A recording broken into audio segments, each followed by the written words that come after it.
Hey, Calamity Stampede here with you. I have a quick tip for you. If you have any of these dollar store thank you cards lying around, they're okay, but you know, they're a little boring. So I wanted to step it up a little bit, and I wanted to make them quick and easy because I have 30 thank you cards to make. So I went ahead and got out some washi tape. I'll show you what I did. I took that boring thank you card and made them fun. This is a simple one. Just one piece of washi tape across the bottom. This one was another step up. I used 3 pieces of washi tape there and just put them at different angles. Then I got out my stamp sets and I started stamping around. Here's a washi tape border right here, and I used my stamps, and this one has a Stampin' Dimensional underneath it to make it pop up a bit, and I just kind of raised up the stamps to make them look like they pop off the page. It gives them some nice dimension like that. The next one I did, this was from one of my old paper pumpkin kits. So I used some washi tape this way and sideways, and then an embellishment from my paper pumpkin. This one's a fun one for the kids if your kids like unicorns. I just went around the edges with a sponge with some ink from my ink pad, and then I used washi tape here, some sequins, and an embellishment there. Here's another one. This is a beach one. Again, washi tape this way, and then I used a stamp that I just colored with some marker and a little bit of the Wink of Stella brush to give it a little bit of sparkle inside the shell. And the final one I did, here's the same idea, washi tape this way, and see, I just ripped the edges because it kind of gives it a nice little look, and I used a stamp here and a dimensional to make it kind of pop up to give it some dimension. So those are really fast ways you can take something so boring and really make it beautiful and make it interesting, and it looks like you spent a long time at it, but you really didn't. Nobody has to know. So I'm going to show you real quick how to do another idea.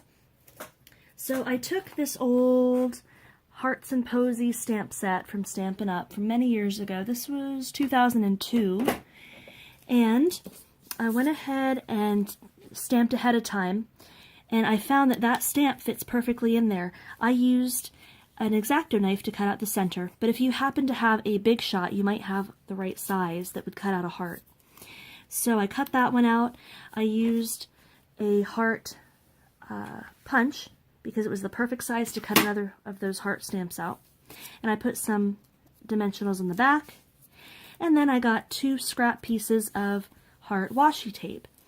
And I went ahead and started to peel these up. So let me show you real quick how easy and fast this can be.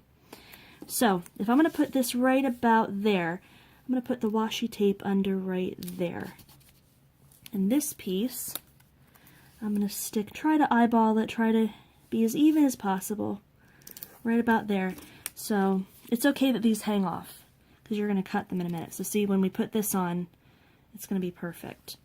Okay, let me grab my mono adhesive tape runner here, and I'm just going to run some tape around the edges of this heart. Whoops. Just like that. And I'm going to line it up and stick it right about there. I'm going to press it down. The last thing I'm going to do is, just to give it a little bit more interest, I'm going to pop these dimensional backings off. And, whoops, this one's going to be stubborn a little bit. There we go. There we go. I'm going to stick it right about there. And the last thing is we just have to cut off the ends of the washi tape. Whoops, that's hanging over. Like so. Bam, all done. Look how much faster that was than actually making a card from scratch. You know, use a little washi tape and a couple of stamps, and there you go. And now I have 8 beautiful thank you cards that cost $1 to make all of them, because I used what I had in my craft room, and I just embellished them up and made them a lot more interesting. There you go. So if you have any of these dollar thank you cards, you know, get out there, have fun, use what you got, and make some thank you cards for people that have done nice things for you. I hope this was a fun tip, and I'll see you next time. Subscribe to my videos. Subscribe.